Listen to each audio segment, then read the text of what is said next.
लगता था कि बहुत इमेज वाले है, मतलब बहुत अच्छी फैमिली है ये, बट उस घर में उस उन लोगों के बीच अगर कोई जाके रहेगा ना 10 दिन भी, तो पता चल जाएगा कि उनकी औकात क्या है। उसकी आदत थी सेक्स टैबलेट्स खा के मेरे साथ मारपीट करता था वो। घर में अगर लड़ाई झगड़ा हम दोनों का होता था, जब भी मैं उसको रंगे हाथों पकड़ती तब भी वो मेरे साथ मारपीट करता था। बहुत बार मैंने अबॉर्शन किट्स भी खाई है, 6-7 बार अबॉर्शन किट्स खाई है, 2-3 बार मेरा मिसकैरेज भी हो गया था। बेटी समान होती है, जब उसके कपड़े उतारने पे आ जाए, भाई कपड़े उतारने पर आ जाए, चाचा ससुर कपड़े उतारने पर आ जाए, तो वो महिला वहाँ पे सुरक्षित कैसे हो गई? जो बिल्कुल उसके चाचा ने मेरे साथ रेप करने की कोशिश की, तो सरिया में ये भी लिखा है कि रेप करने वाले को या कोशिश करने वाले को तब तक मारा जाता है कि जब तक वो मर नहीं जाता। तो उसको क्यों नहीं मारा गया? उसको मारो आप। अगर वो मर जाएगा तो मैं शरिया मानने को रेडी हूँ। तुम्हें दोबारा किसी और से निकाह करना पड़ेगा, उसके साथ हमबिस्तर होना पड़ेगा, जब तक वो तुम्हारा मज़ा पूरी अच्छे तरीके से ना चख ले, जैसे बोलते हैं कि शहद की तरह, तब तक तुम्हें उसके साथ रहना पड़ेगा। और जब वो तुम्हें तलाक बोलेगा तभी तुम अपने हस्बैंड से शादी कर सकती हो दोबारा, वरना नहीं कर सकती। जहां हमारे देश में 3 तलाक जैसी प्रथा चलती आ रही है, मोदी सरकार भले इन पर देखिए कानून बना रही है, लेकिन सवाल सबसे बड़ा खड़ा होता है कि क्या इस्लाम धर्म में उस कानून का पालन हो रहा है? क्या हमारे देश में अब मुस्लिम महिलाओं को 3 तलाक देना बंद हो चुका है?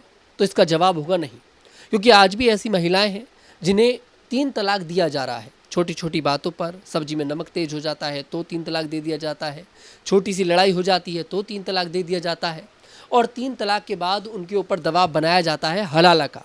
हलाला अगर देखा जाए तो एक तरह से बलात्कार की श्रेणी में उसे रखा जाएगा, क्योंकि कोई भी महिला नहीं चाहेगी कि उसकी दूसरे पुरुष से शादी हो और फिर वो उसको तलाक दे, फिर वो अपने पहले पति के साथ रहे। हमारे साथ इस समय अनीशा बानो जी हैं। इनके साथ बिल्कुल ठीक ऐसे ही घटना हुई है। राजस्थान में इनकी शादी हुई थी और इनके पति ने अभी ने तलाक दे दिया है, फिर इनके ऊपर अपने ससुर के साथ हलाला करने का प्रेशर बनाया गया। पूरी कहानी इन्हीं से जानेंगे। क्या नाम है आप? पूरा थोड़ा सा बताइए। अनीशा बानो, शादी कहाँ हुई थी? नागौर डिस्ट्रिक्ट डेगाना में। क्या है पूरा, मतलब कब शादी हुई, शादी के कितने दिन बाद लड़ाई झगड़े होने लगे? मेरी शादी हुई थी 19 मई 2012 में। शादी के 2-3 साल बाद से ही हम दोनों के बीच में लड़ाई झगड़े वो चीज़ें शुरू हो गई थी, क्योंकि मेरे हस्बैंड के बाहर बहुत अफेयर वगैरह थे, तो वो चीज़ें नॉर्मल बात है, किसी भी लेडी को पसंद नहीं होगी। तो उनका ये सब चल रहा था। जब उनको मैं जितनी बार पकड़ती थी तो रोना धोना शुरू करता था कि नहीं अब गलती हो गई, अब नहीं करूँगा, लेकिन वो चीज़ें उसकी बढ़ती जा रही थी। और मैंने एक बार उसका वीडियो देखा था, जो मेरी पड़ोसन थी, जो उसकी माँ की एज की थी, उसके साथ में मैंने उसके पापा को भी सेंड करा, अपने पेरेंट्स को भी सेंड किए थे वीडियोस। पर उसके पापा ये बोलते हैं कि आज के बाद ये कभी ऐसा नहीं करेगा, बस इसको एक मौका दे। फिर इसी बीच अब हम दोनों की बनती बहुत कम थी, लेकिन बच्चों के लिए मैंने सेक्रीफाइस किया कि भाई इनके साथ ही रहना, बच्चों का फ्यूचर ख़राब होगा। लेकिन जब हम दोनों के ऐसे झगड़े चलते थे, तो इस बीच उसके चाचा है सबसे छोटे वाले, सलीम राव, तो वो आए कि क्या मैटर है तुम दोनों का, जब मतलब तुम्हारे झगड़े दिन पर दिन बढ़ते ही जा रहे हैं। तो उन्होंने इस चीज़ का फ़ायदा उठाया, में उन्होंने मेरे साथ बदतमीज़ी वगैरह करी, मतलब एक बोले रेप करने की कोशिश की। हस्बैंड को बोला तो हस्बैंड बोलते हैं कि चाचा के साथ कंफर्ट उसमें क्या प्रॉब्लम है, क्योंकि मेरे हस्बैंड के भी उसकी चाची के साथ में नाजायज़ संबंध है। तो बोलते हैं हमारे घर में तो ये सब चीज़ें चलती रहती है, तुझे इसमें इतना इशू नहीं होना चाहिए। लेकिन मैंने किसी भी तरह से फिर मैंने अपने ससुर को बोला कि मैं जाके कंप्लेंट करूँगी इनकी। उन्होंने उनको वहाँ अहमदाबाद भेज दिया, मेरे चाचा ससुर को। लेकिन जब वापस उनके आने की बात हुई कि वो अहमदाबाद से वापस आ रहे हैं, इसी बीच मेरे और मेरे हस्बैंड के बीच में झगड़ा हुआ। उन्होंने मेरे को चांटा वगैरह मारा, घर से बाहर निकाल दिया तलाक बोल के। तुम काफ़ी रोई करी, तो मेरे ससुर ने, मेरे हस्बैंड ने मेरे को घर में लिया। फिर मेरे को सुबह ये बोला जाता है कि तुम्हें मेरे साथ में मतलब पापा के साथ में हलाला करना पड़ेगा। उस टाइम क्या सिचुएशन रही होगी जब, क्योंकि आप तो उन्हें पिता की तरह देखती थी और वो कह रहे थे आपको इनसे शादी करनी पड़ेगी, इनके साथ हम बिस्तर होना पड़ेगा, फिर ये तलाक देंगे, फिर दोबारा हम निकाह में आ सकते हैं। क्या फीलिंग उस टाइम पर रही?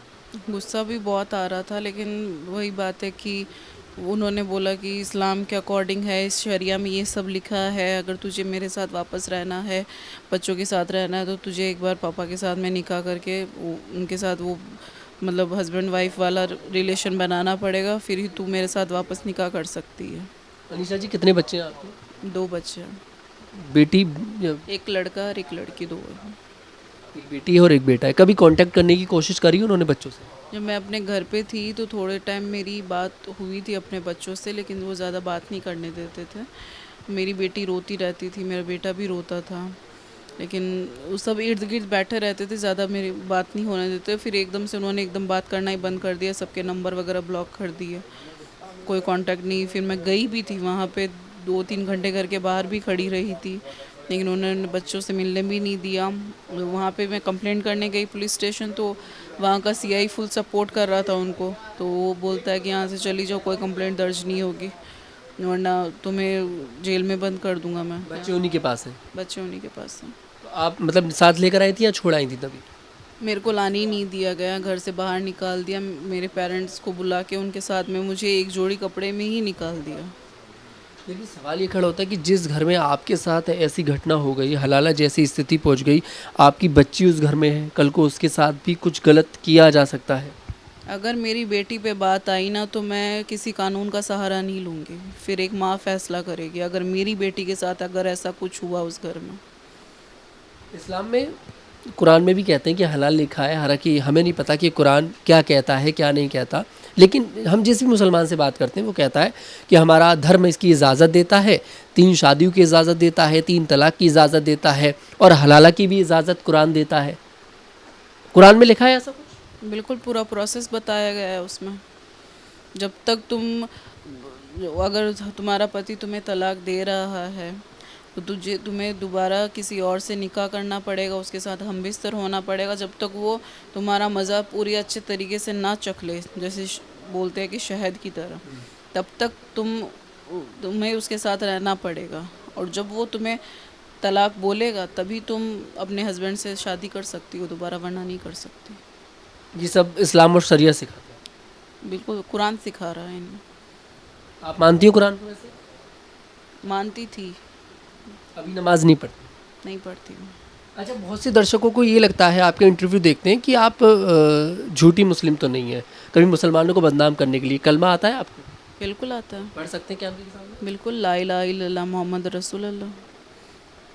भरोसा हो जाएगा कि आप मुस्लिम ही हैं और आपके साथ ये घटना हुई। मैं एक चीज़ बताती हूँ कि ये जो लोग बोल रहे हैं कि मैं मुसलमान नहीं हूँ, बहुत से लोग बोलते हैं कि ये मुस्लिम नहीं है, ये बीजेपी की सदस्य है, ये आरएसएस की सदस्य है, इस्लाम को बदनाम कर रही है, ये कर रही है।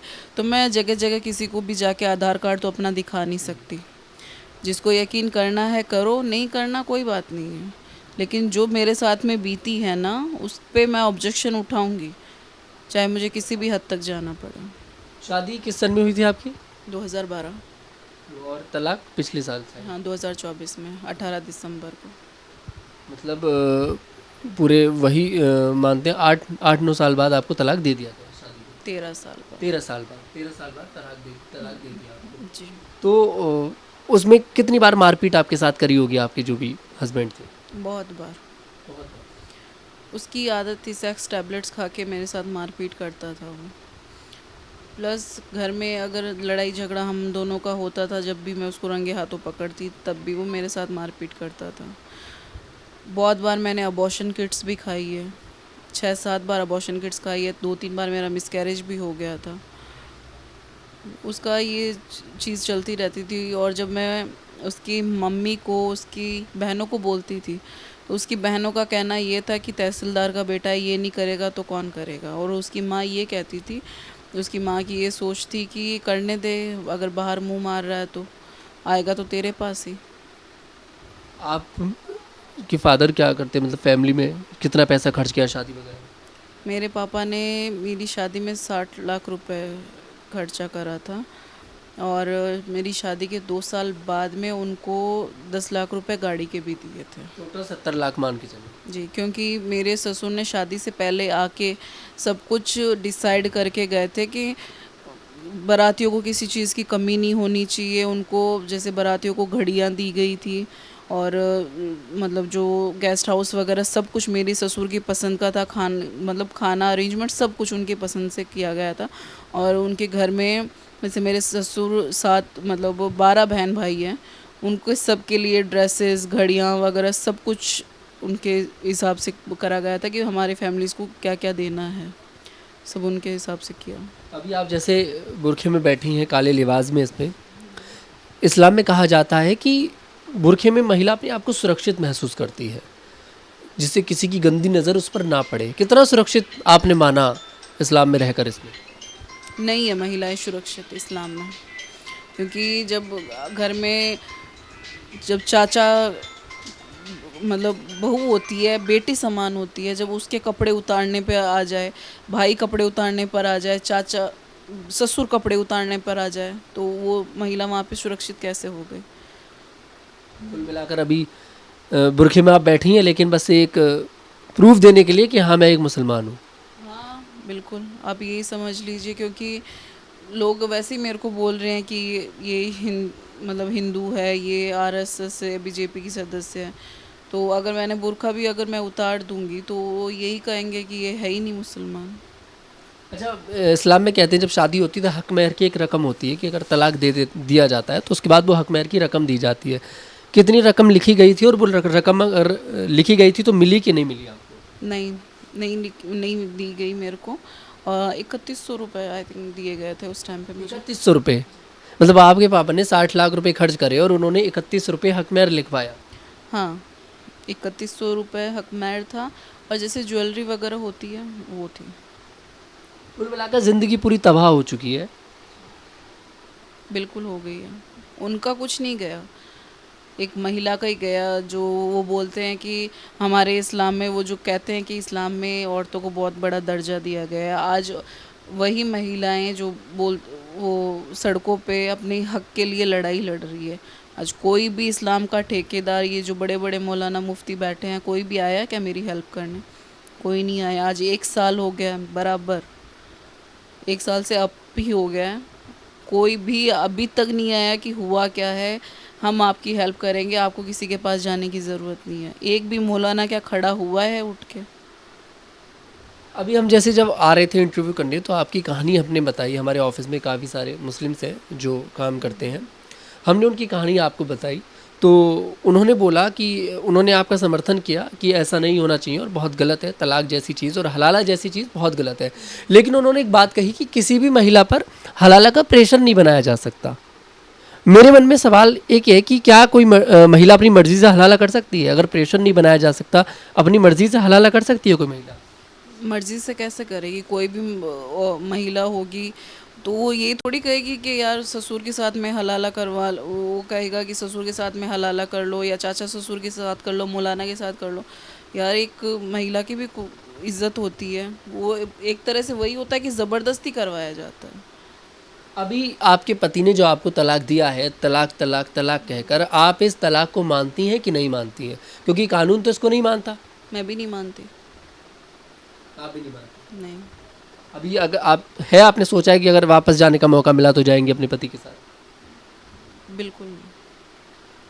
अगर वो कोई भी मौलाना भी मेरे को आके ये कह दे कि ये शरिया के हिसाब से तुम्हारे साथ हुआ है, तो मैं उसको मानने के लिए रेडी हूँ। लेकिन वो उसको बीच चौराहे पे खड़े करके कोड़े मारे तब मैं मानूंगी। जो बिल्कुल, उसके चाचा ने मेरे साथ रेप करने की कोशिश की, तो सरिया में ये भी लिखा है कि रेप करने वाले को या कोशिश करने वाले को तब तक मारा जाता है कि जब तक वो मर नहीं जाता। तो उसको क्यों नहीं मारा गया? उसको मारो आप। अगर वो मर जाएगा तो मैं शरिया मानने को रेडी हूँ। अगर जो ससुर मेरे पे गंदी नज़र रख रहा था, गंदी निगाहें रख रहा था, उसमें प्रोसेस है कि उसकी आंखें फोड़ दी जाती है, तो मेरे ससुर की आंखें फोड़ो, मैं शरिया मानने को रेडी हूँ। या अगर कोई भी इस्लाम का ठेकेदार अगर ये चीज़ करने को एग्री है तो मैं शरिया मानने को रेडी हूँ। परिवार से कितना सपोर्ट मिल रहा है? परिवार वाले कहते नहीं कि चले जाओ कर लो हलाला? कभी परिवार की तरफ से कहा गया है? मेरे पेरेंट्स को पता भी नहीं था कि हलाला क्या होता है। जब मैंने उनको ये चीज़ें बताई, वो उनको एटलीस्ट ये भी नहीं पता अभी कि मैं वो ये इस चीज़ को यकीन नहीं कर पा रहे हैं कि मेरा डाइवोर्स हो चुका है शरिया के हिसाब से। वो कह रहे हैं नहीं हुआ है, ये संविधान के हिसाब से चलेगा, अपने भारत में संविधान चलता है। मैंने कहा पापा शरिया भी चल रहा है, मुस्लिमों में शरिया चल रहा है। मुसलमान शरिया को मान रहे हैं आज भी? उनको आज तक ये भी नहीं पता। जिस दिन मैंने ये सब चीज़ें मेरे पापा को बताई थी तब उनको समझ में आया था कि वो मेरे को क्या करने को बोल रहे हैं।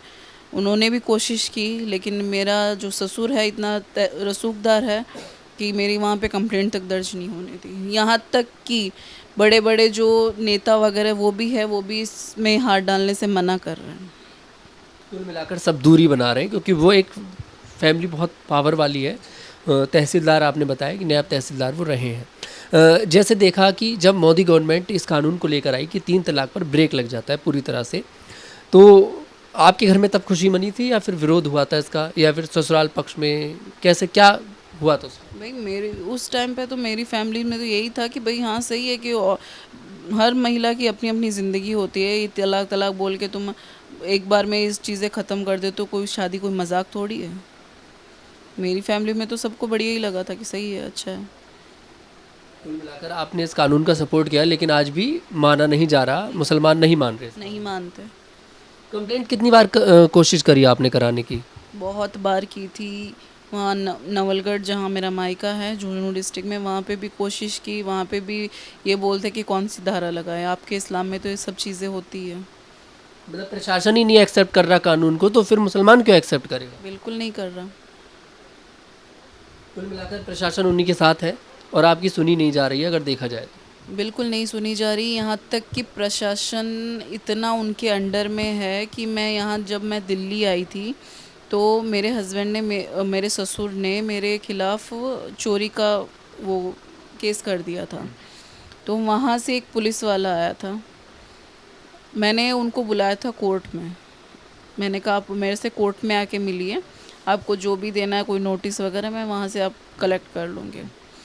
तो वो बंदा कोर्ट ना आके वो मेरे घर पे गया जहाँ मैं रह रही हूँ, मेरे फ़ोन की लोकेशन निकाल के वहाँ का वीडियो बनाया, फ़ोटोज़ वगैरह, मेरा लोकेशन वगैरह सब कुछ उसने मेरे हस्बैंड को भेजा। और दूसरे दिन आके फिर वो मेरे से कोर्ट में मिल के गया। हस्बैंड क्या करते हैं आप? हस्बैंड मेरा मेडिकल स्टोर वगैरह है, पैथोलॉजी वगैरह है। मतलब पढ़ी लिखी फैमिली है? पढ़ी लिखी है, इसीलिए तो उनका वो बना रखा है ना उन्होंने दबदबा। लोगों को उनकी सच्चाई थोड़ी पता है। लोगों को तो यही लगता था कि बहुत इमेज वाले है, मतलब बहुत अच्छी फैमिली है ये।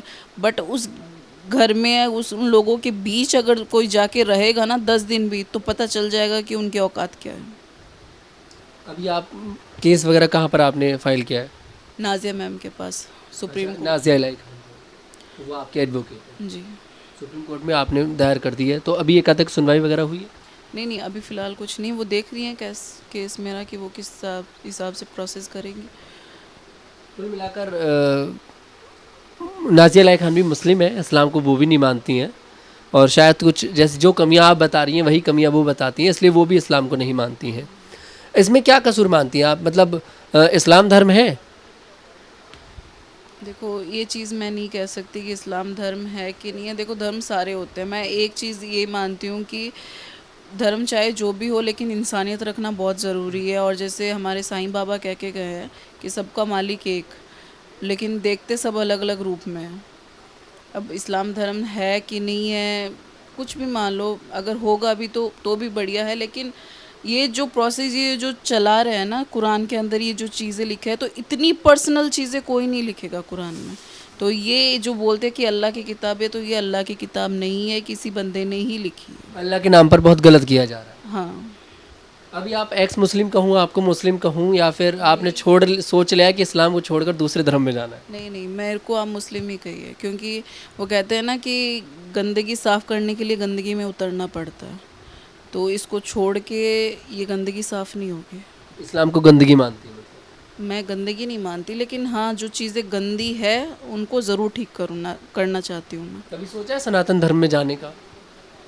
मैं एक चीज़ सनातन धर्म में जाने का मैंने नहीं सोचा, लेकिन हाँ ये कहूँगी कि मैं भेदभाव किसी चीज़ में नहीं करती। जहाँ मेरे को लगता है अपने बच्चों के लिए, जहाँ मेरे को जगह मिलती है, मैं वहाँ जाके हाथ भी जोड़ लेती हूँ, वहाँ जाके मत्था भी टेक लेती हूँ, चाहे गुरुद्वारा हो, चाहे मंदिर हो, चाहे दरगाह वगैरह हो। मुझे इन चीज़ों से फ़र्क नहीं पड़ता, कभी और ना कभी पड़ेगा। फतवा वगैरह जारी हुआ है कभी? किस पे? मेरे पे? कर दो, कोई फ़र्क नहीं पड़ेगा मुझे। ये फतवा ही जारी कर सकते हैं, बाकी किसी महिला को न्याय नहीं दिलवा क्योंकि सकते। आप जिस तरह से इंटरव्यूज़ देती हैं, आपके वीडियोज़ भी वायरल होते हैं और बहुत से लोग कहते हैं कि ये मुसलमान नहीं है, मुसलमानों को बदनाम करने की एक साजिश है। और मुसलमान खुद ही बदनाम है अपनी हरकतों की वजह से। मुसलमान को मैं बदनाम नहीं कर रही हूँ, मुसलमान अपनी हरकतों की वजह से बदनाम है। ये जो कहते हैं, अभी एक मौलाना रशीदी है, उन्होंने बोला कि हम जहाँ सजदा कर लेते हैं तो हम वहाँ पे मस्जिद बना देते हैं। तो तुम तो टॉयलेट के बाहर भी सजदा कर रहे हो, तो वहाँ पे भी मस्जिद बना दोगे क्या? अभी 2 दिन पहले मैं गई हुई थी, कल ही वापस आई हूँ। वहाँ पे एक मैंने वीडियो शूट करा था। एक मौलाना था, 4-5 बच्चे थे मदरसे के, उनके साथ में 5:30 बजे उठ के वो टॉयलेट के बाहर नमाज़ पढ़ रहे हैं। तो एक चीज़ देखिए कि टॉयलेट से निकल रहे वही पैर उस जगह पे आ रहे हैं। जब तुम नेक काम कर रहे हो, नमाज वहाँ पे पढ़ रहे हो, तो ऐसी गंदी जगह, नापाक जगह पे नमाज पढ़ोगे? एक तरह से वो हो गया ना कि पब्लिकली परेशान करना होता है उनको। ईरान में पता होगा आपको, बहुत ज़्यादा इस समय हंगामा मचा हुआ है। ईरान के अंदर भी क्रांति कह सकते हैं इसको। मुस्लिम महिलाएं सड़कों पर उतरी, अपना हिजाब निकाल कर फेंक दिया, बुर्का हटा कर फेंक दिया। वो भी कह रहे कि हमें आज़ादी चाहिए, हमें जैसे शरिया कानून से आज़ादी चाहिए। तो लगता है कि कभी हिंदुस्तान की मुस्लिम महिलाएं, क्योंकि बहुत सी ऐसी महिलाएं जो कहती हैं कि हाँ, कैद महसूस करते हैं, हालांकि सुरक्षित भी महसूस करती हैं, लेकिन जैसे कि आप हैं और भी ऐसी कई महिलाएं जो अपने आप को कैद महसूस करती हैं, घर में भी सुरक्षित नहीं समझती हैं। तो लगता है कि ऐसी क्रांति कभी मुसलमानों के अंदर, हिंदुस्तान के अंदर भी आएगी। बिल्कुल आएगी। हर महिला को अपनी इज्जत के साथ रहने का, खुल के जीने का अधिकार है। और जो ईरान की महिलाओं ने किया है अपनी सुरक्षा के लिए, अपने अधिकार के लिए, तो उन्होंने कुछ गलत नहीं किया।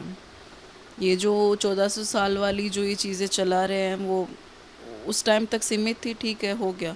लेकिन हर महिला अब सहन नहीं करेगी, क्योंकि अब उनकी बेटियों पे भी और उनके बच्चों पे भी बात आ गई है। तो क्रांति बहुत जल्दी आएगी इंडिया में भी, और ये शरिया कानून भी इंडिया से बहुत जल्द उखाड़ के फेंक दिया जाएगा। जी बिल्कुल। देखिए, हमारे साथ अनीसा बानो जी थी और तमाम सवालों के उन्होंने जवाब दिए हैं और ये न्याय की भीख मांग रही हैं। और लगातार राजस्थान के अंदर जा जाकर इन्होंने हर पुलिस स्टेशन का दरवाज़ा खटखटाया है कि इनके ससुराल पक्ष वालों के खिलाफ एफआईआर लॉन्च हो जाए, क्योंकि इनके पति ने इन्हें 3 तलाक दे दिया है। और 3 तलाक क्यों दिया गया? क्योंकि इनके जो चचिया ससुर हैं वो घर आ रहे थे और उनके साथ हम बिस्तर करने का प्रेशर इनके ऊपर था। इन्होंने मना कर दिया तो गुस्से में आकर इन्हें 3 तलाक दे दिया गया। उसके बाद हलाला का प्रेशर इनके ऊपर बनाया गया और इनके जो सगे ससुर थे, जो नायब तहसीलदार की पोस्ट से रिटायर्ड हैं, उनके साथ हम बिस्तर होने के लिए कहा गया, मतलब कि हलाला करने के लिए कहा गया।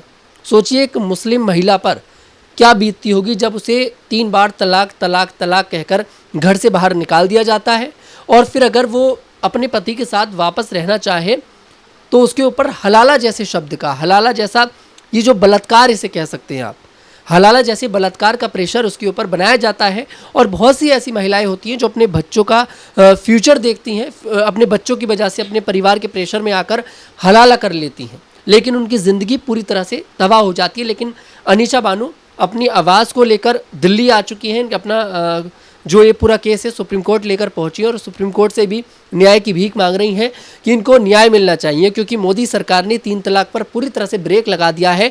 तो फिर हमारे देश के अंदर 3 तलाक जैसे कानून क्यों चल रहे हैं और प्रशासन इनकी एफआईआर क्यों लॉन्च नहीं करता? आप इस पर क्या मानते हैं? कमेंट सेक्शन में ज़रूर बताइएगा। मैं तनुज दीक्षित आपसे मुलाकात करूंगा, तब तक के लिए हमारे साथ देखते रहिए न्यूज़ 15।